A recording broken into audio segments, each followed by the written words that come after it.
people were not congratulating my parents in the mid-90s for having an entrepreneurial daughter. They were like, Tina's so smart. She could have been a doctor. She could have been a lawyer. She's wasting her potential not doing something a lot safer.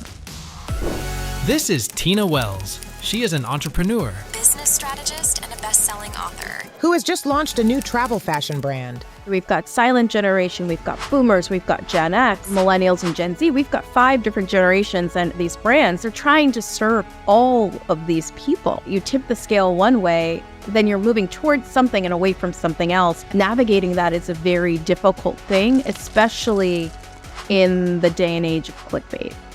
Ultimately, it comes down to whose dollar do you want?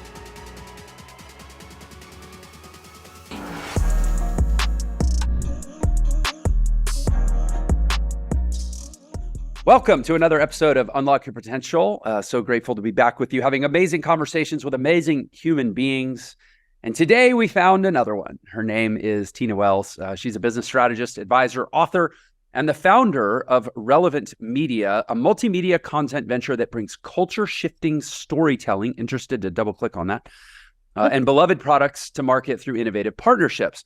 I'm going to speed through kind of the rest of her bio. She published something called the Elevation Approach, which I love. We're going to be super aligned around this concept of work-life harmony.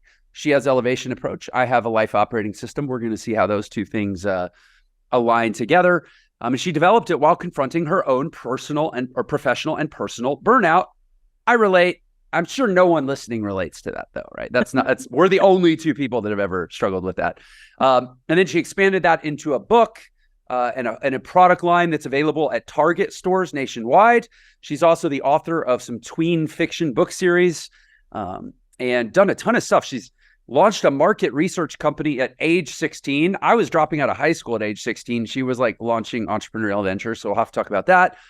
She's been recognized by Fast Company as one of the 100 most creative people in business, Essence's 40 Under 40 list, the American Advertising Federation's Hall of Achievement Award, which this is probably inappropriate to say, but she looks far too young to be winning all these flipping awards. My goodness. Tina, welcome to the show. Hi, Jeff. I love the intro. Yeah, just like you scripted it, right? One of the most unique intros I think I've had to date. Well, I'm suitable for one of the most probably unique people I've had on the show. This is quite a pedigree, and I'm so glad you're here, and I'm so glad we're going to get to share with the audience. So yeah, I mean, I feel like where to begin sort of presents itself. I mean, you founded a market research company at 16. So obviously you had an early slant on life towards entrepreneurship, value creation, kind of going your own way, let's say. Why don't you, if you would, maybe take a few minutes and set it up from the beginning? Like, I feel like there's always got to be a story when you see, like, I see those billboards when I drive down the highway. They say like, they say inspire, pass it on, those billboards. And there's always like, or not always, but a lot of times they'll have like a 14-year-old that's like removed 700 gallons of pollution from the ocean. I'm like, who are these kids? So set us up, please, Tina.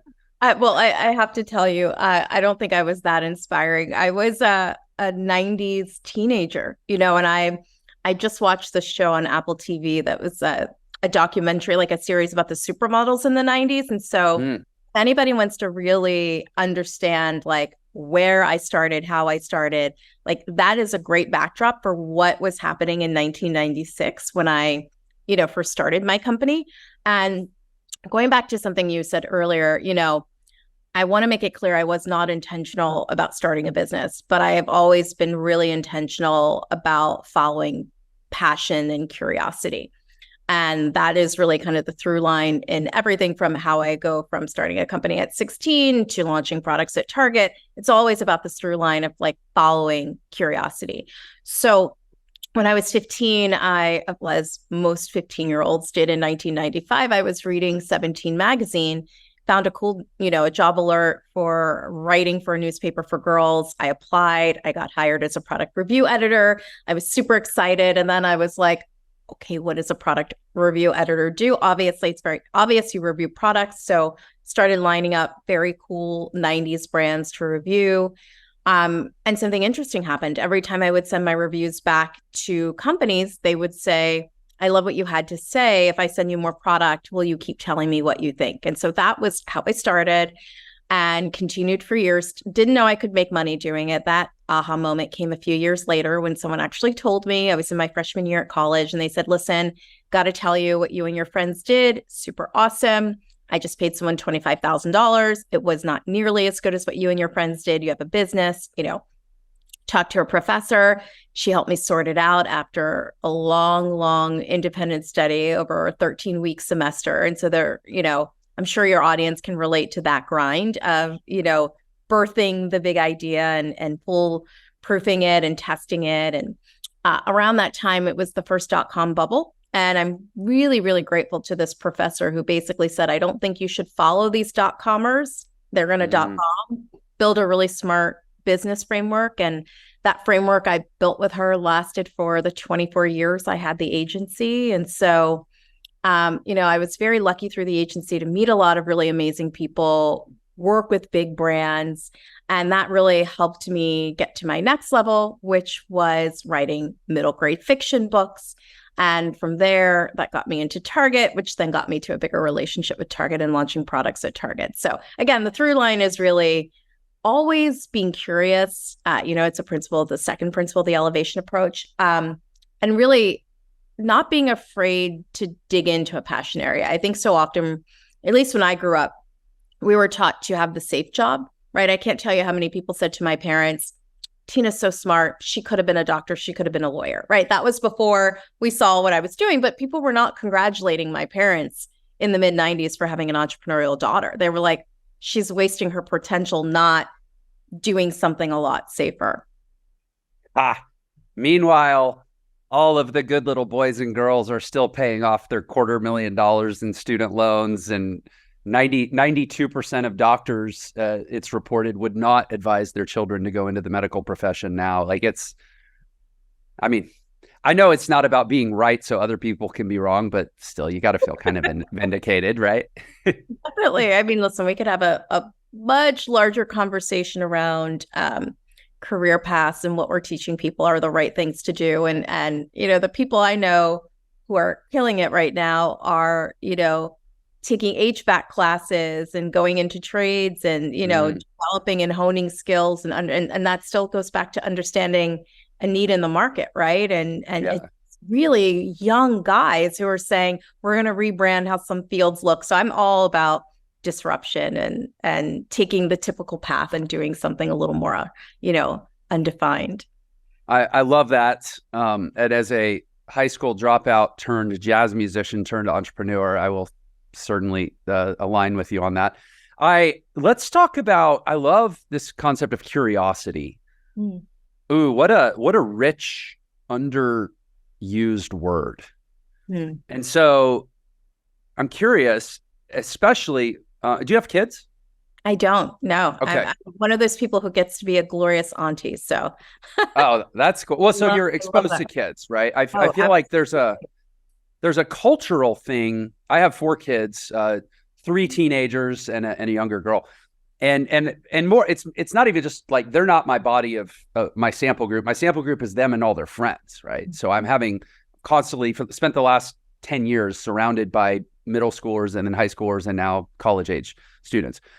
And so I feel like this concept of curiosity, and I'm especially interested in your take on this because you actually write, you have a product that serves that audience, right? Writing the tween fiction, we call it, right? Honest June, Stitch Click, yeah. Yeah, and so how do you feel? Where do you feel that generation is right now in terms of this conversation, right? Like back in the mid 90s, there was a strong bias toward going out on your own is, call it wrong, and playing it safe is right. Now, I'm curious, how do you feel the world is now? I'll just stop there. How do you feel the world is now for that audience? Yeah. So, I spent my career, I was known as the millennial whisperer. So I feel like I missed that part of my career. That was the explaining, different generations to big corporations. What I'll say about Gen Z that's super unique and where we should all pay attention.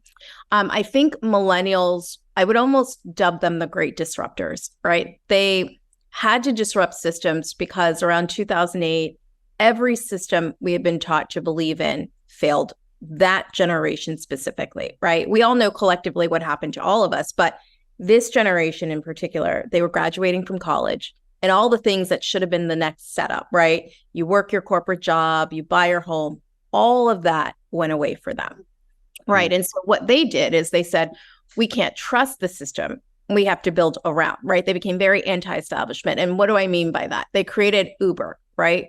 Think about every single historical block that stood in the way of making Uber, right? Taxi lobbies, all the things that they just had to come at it and say, we're going to be relentless at getting the job done, right?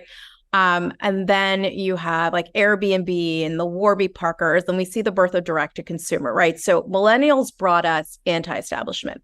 What makes Gen Z, one, I adore Gen Z, but what I think makes them an incredibly dangerous generation in a very good way is they are saying, we're not going to go around systems. We actually believe systems need to work for us. And what we're going to do is we're going to go into these systems and we're going to change them, not just for ourselves, but for everyone else, right? So if you want to be a creator, that's great. You need to make money, right? So if you look at the generation as a whole, they're the wealthiest generation in history. They are the largest generation in history born in the United States, right? And also the most diverse. So you've got the most diverse group of people who also were born here, who are saying, this is our country, right? This is my country.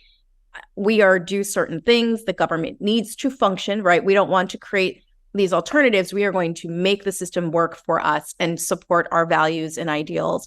We're going to make money as creatives. We're going to have non-traditional ways of making money.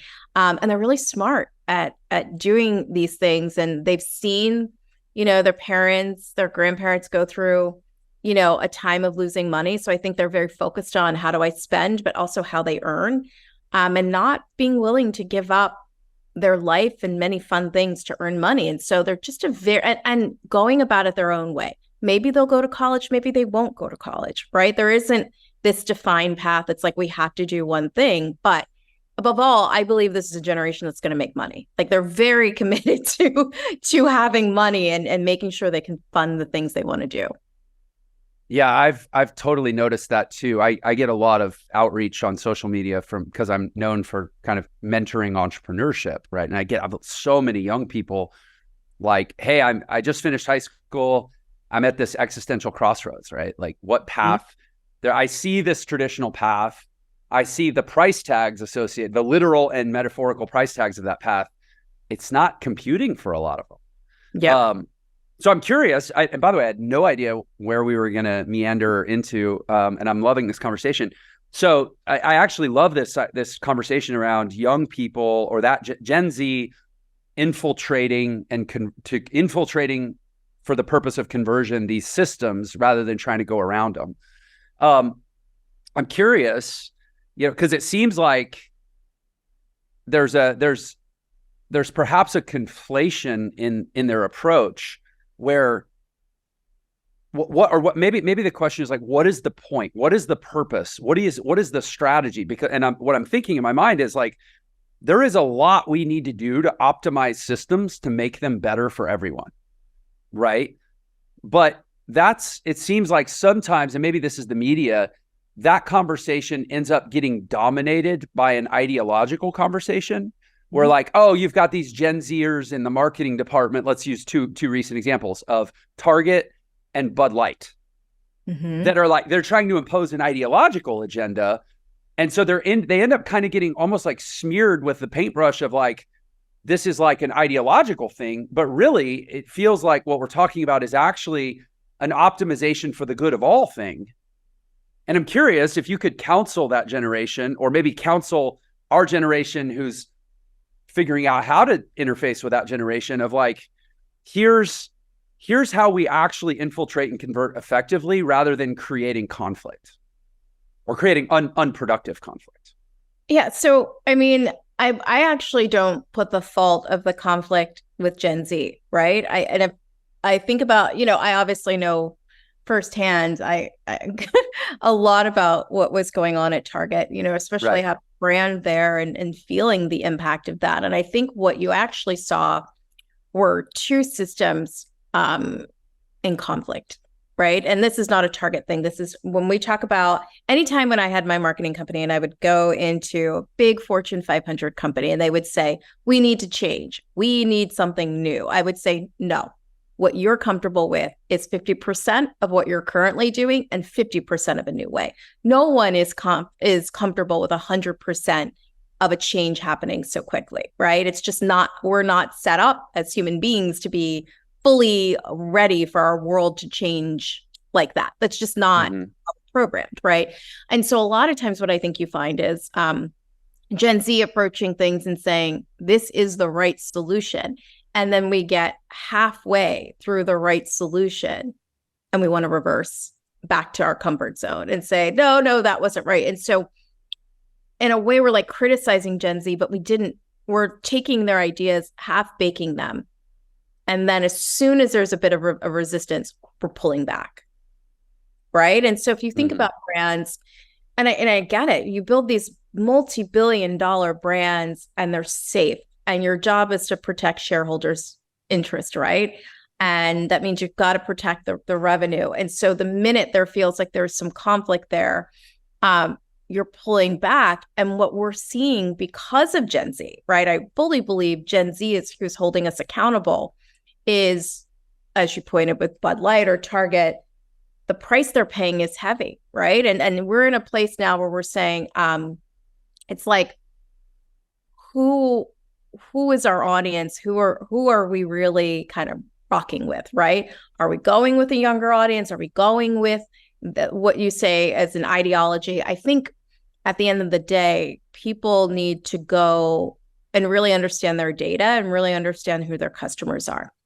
And they really need to understand who they want to serve. And if that's changing, that needs to change, right? Because Gen Z is arguably like they're diverse and they have money and they have many things, but there are very large demographics that need to be served. And there are larger demographics that are kind of aging out in a way too, right? So we've got silent generation, we've got boomers, we've got Gen X, then you have millennials and Gen Z. We've got 5 different generations. And to the credit of these retailers, right, or these brands, they're trying to serve all of these people, right? And so if you think about it, you tip the scale one way, then you're moving towards something and away from something else. And that navigating that is a very difficult thing, especially in the day and age of clickbait. Right. Yeah, and I think that's go ahead. You got to weigh all of these things to see. And ultimately it comes down to whose dollar do you want?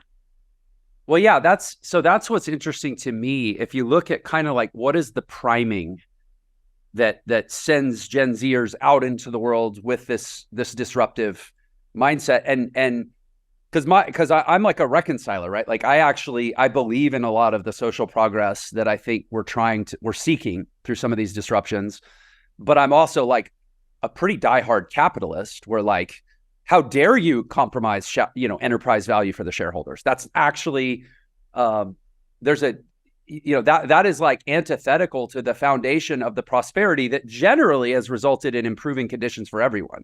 So you can't throw the baby out with the bathwater. So I'm curious. What's coming to mind for me is that there's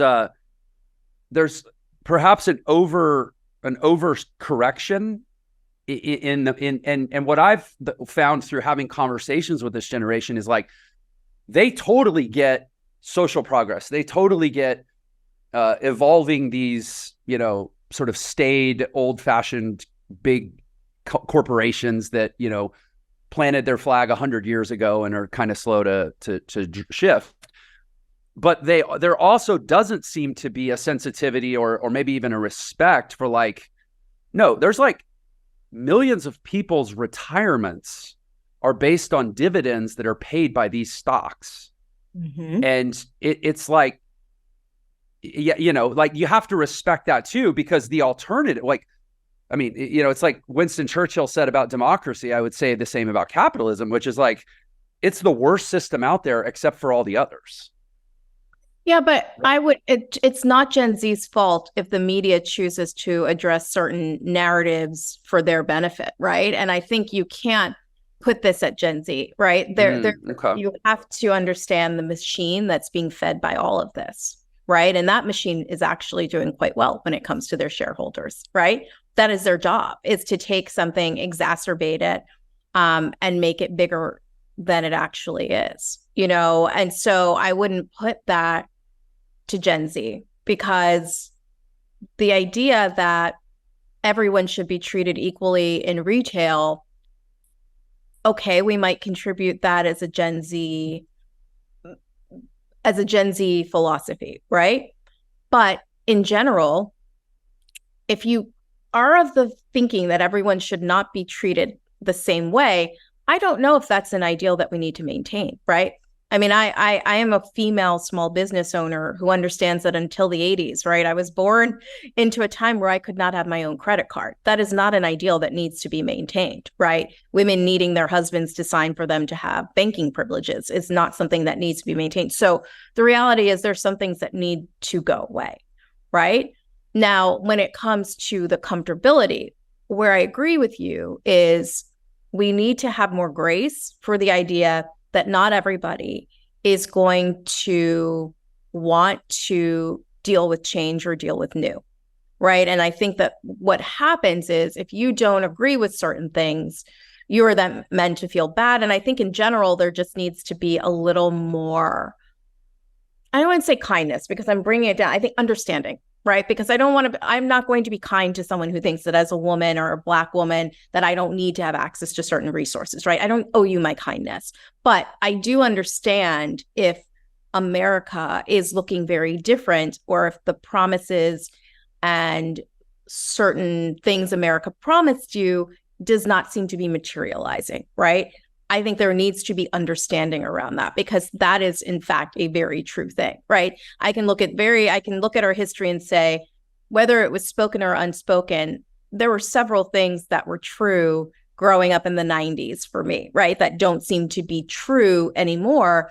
And we have to acknowledge that, right? So I think that what's missing is the acknowledgement, right? So maybe I could say to Gen Z, we've got to acknowledge this may not be comfortable for some people, and the response of, but they just need to get with it, is where I feel like we can have more of a conversation, right? I think that there's that part of like, how are we, but in some areas, just because people don't agree, and there's a great group of people that doesn't agree with something, we have had many things in our history that have not served everyone, that we, like the banking example I give you, that's just not right? That just need to not, right. It's not something we need to coddle in a way.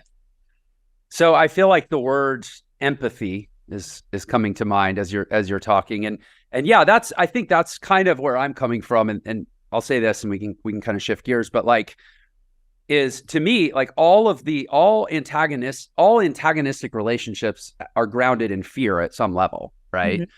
And the antidote to fear is love, and I would counsel Gen Z to like actually tactically embrace the skills of communicating in a way that feels loving and empathetic.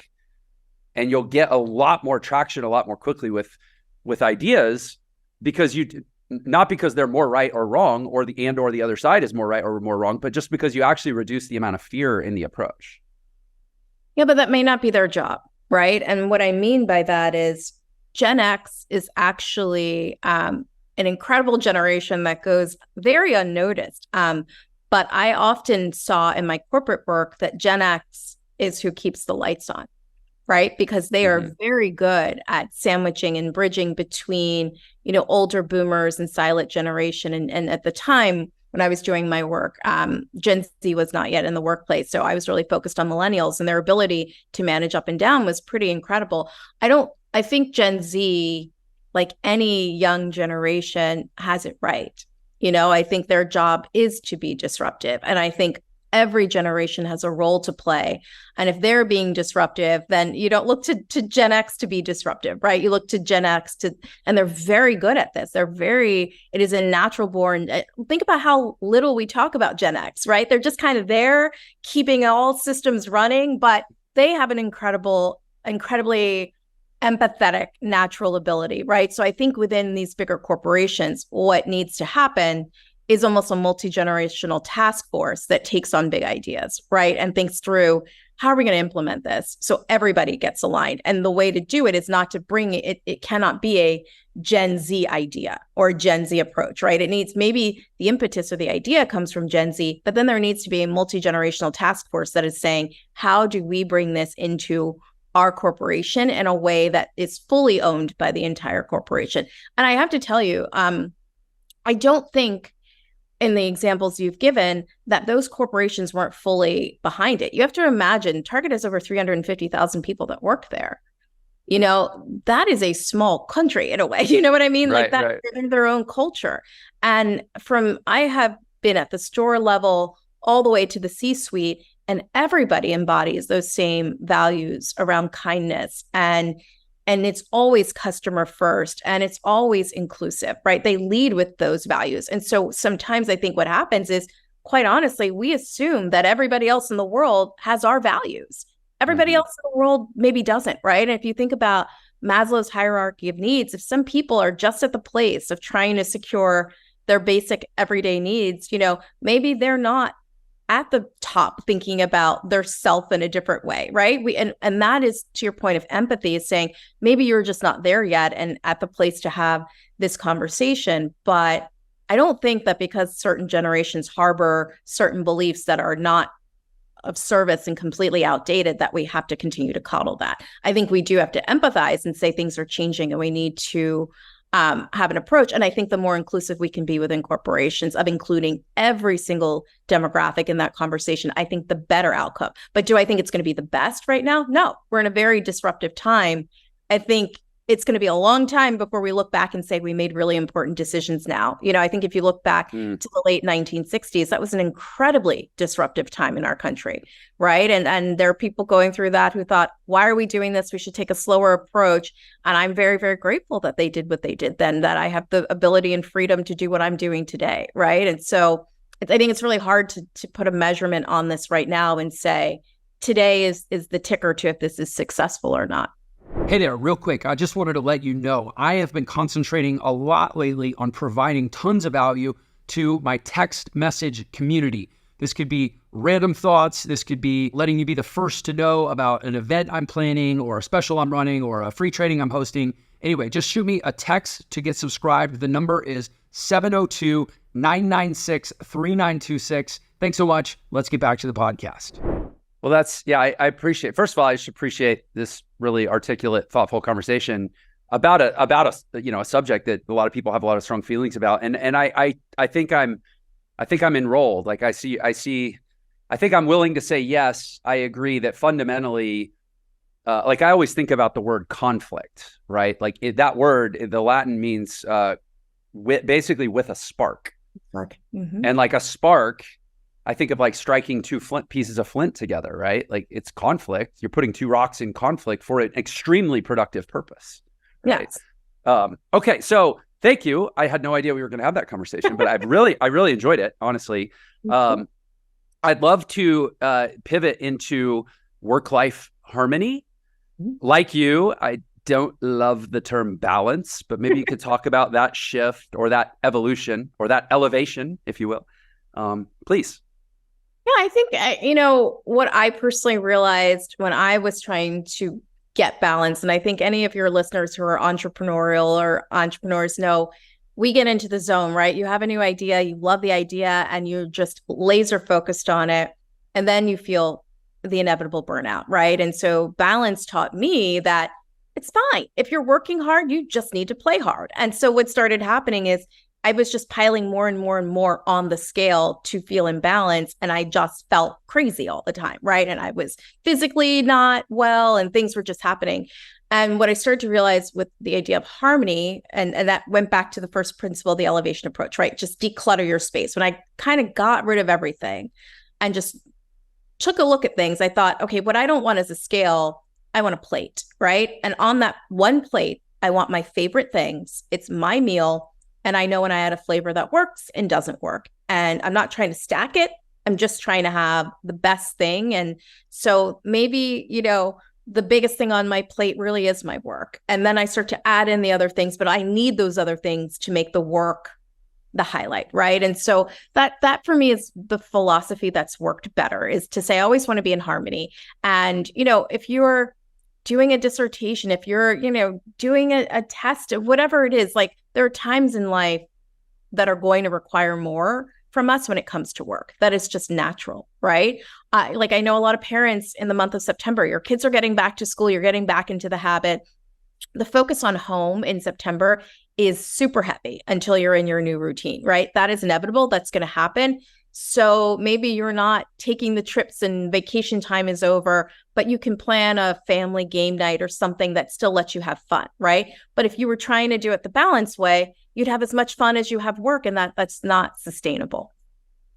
As a former professional musician, I'm super resonating, no pun intended, with the harmony descriptor. And I'm literally thinking about, you're right. Like if it's like too growly in the bass, you don't say, oh, well, just add more notes in the treble. You're like, oh, well, that chord voicing is too thick for that register. Like subtract something, right? Yeah. Sorry, not to get nerdy there for music, nerdy. My youngest brother went to Berklee School of Music, and he is a brilliant musician. So I am surrounded by people who like to talk the way you do it. I am humored by it all the time. You get really into it. Like when you're like going to a dinner with very talented musicians is very funny because you guys have your jokes and. It'd be a different podcast, but I'd love to have your brother on and just get it. I don't know. We can pick apart a Coltrane album or something. Okay. So yeah, you mentioned, I know that this elevation approach, and I really relate to this and appreciate it. It's a very detailed framework. Like you've taken this, like a lot of people have an idea of like, oh, I should harmonize my life. And then they're like, maybe I'll reschedule my dentist appointment or something. But no, you took it a lot further. And I'd love if you could, the time we have, maybe share that framework, almost give like a quick, introductory course on how we apply this approach in our lives. Oh, of course. So I want to take a step back and say, how did I get to this framework?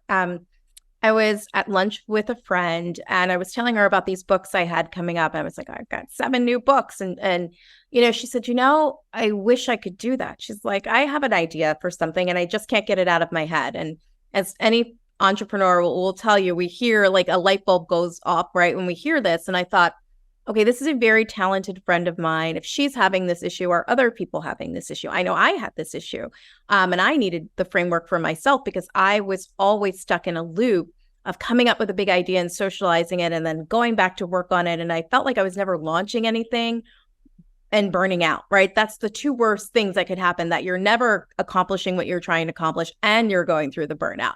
And so what I realized is I had developed, now it's a 4-phase approach, but for a while I was existing in the first 2 phases. And so the 4 phases of the elevation approach are preparation, inspiration, recreation, and transformation.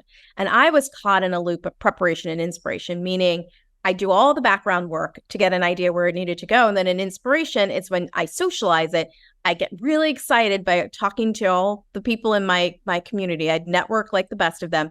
And then I go back to trying to perfect it. And I never really did anything. So when I introduced recreation, which to any entrepreneur, the idea that we're going to take a little bit of rest, I think is the most counterintuitive thing ever.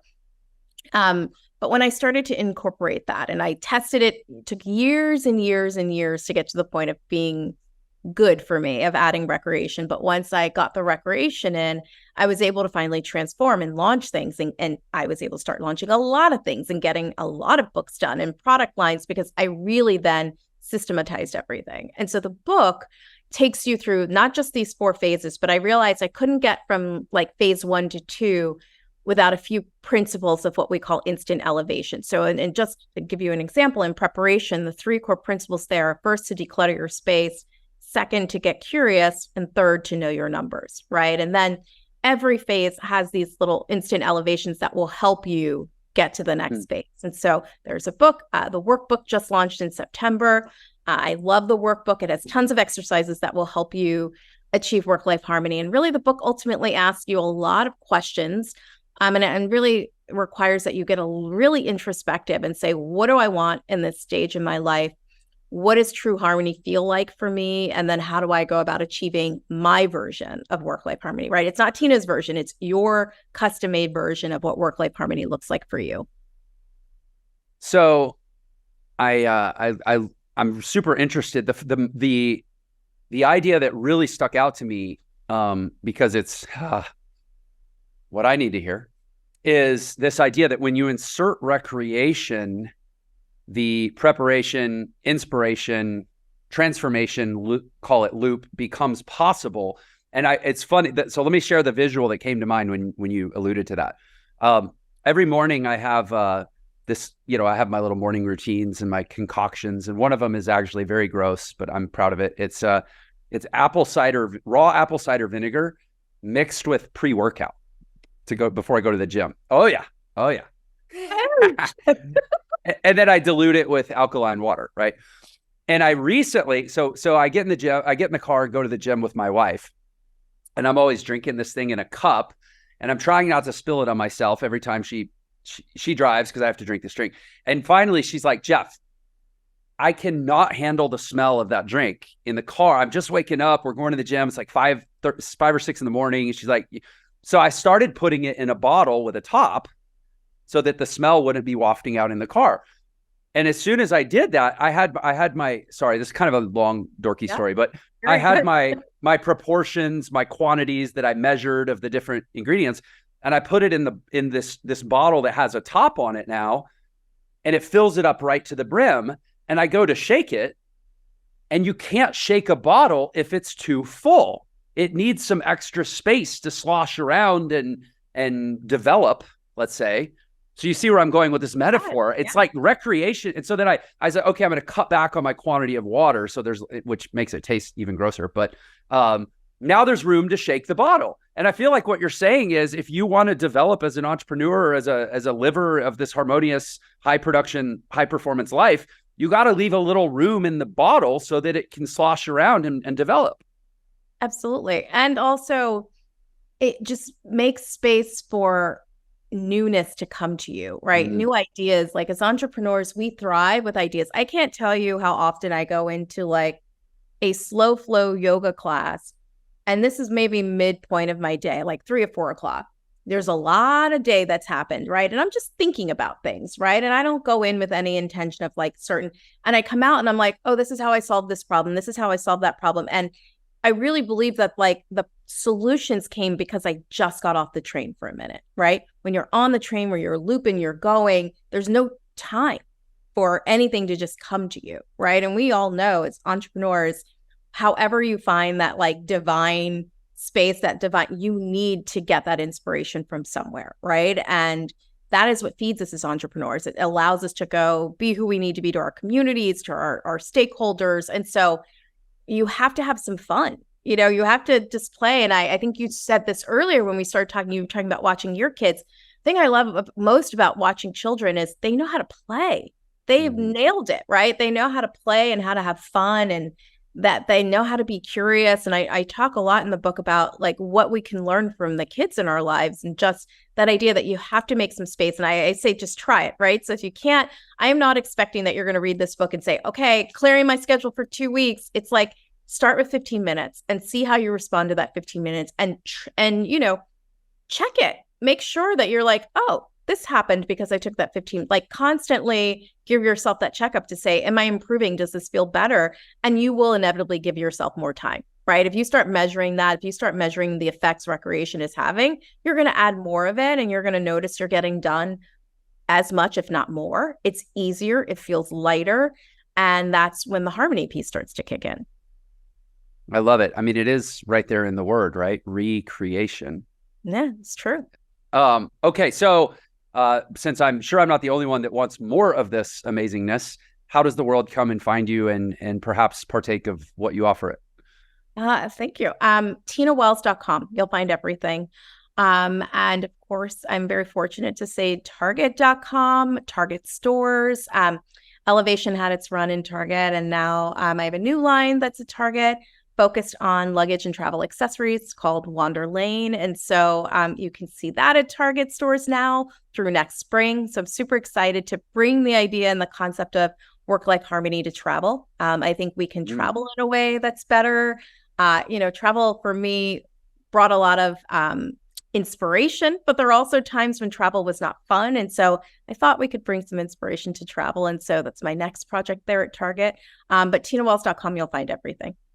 Super cool. I was literally going over my schedule this morning with the team, and they were like, well, how does travel fit in? And I'm like, it doesn't, it never does. It's always gonna break our plans. So we just got to deal with it. So I'm literally going to go check this out. I'm like, oh, how can I make travel integrate a little better into what I want for my life? So, because I have to travel a lot. Tina, congratulations on being an epic human and doing amazing things. Like, this has been so cool. Thank you so much. I appreciate this conversation. This is definitely one of my favorites. So thank you for having me. Oh, I appreciate that. And of course, as awesome as Tina is, the viewers and listeners know what's coming, that you are the best part of this show. You're why I do what I do every single day. And I'm so glad we got to spend this time together, everyone. Take care, and we'll see you next time. If you loved that episode, then you're definitely going to love this one. Check it out. I started with a side hustle that turned into an $80 million business. I was really clear on my why. I didn't want to work for somebody else. I didn't want to be told what to do, when to do, or how to do it. I didn't want to be on someone else's time, and I didn't want to be on someone else's dime. I really was done with that.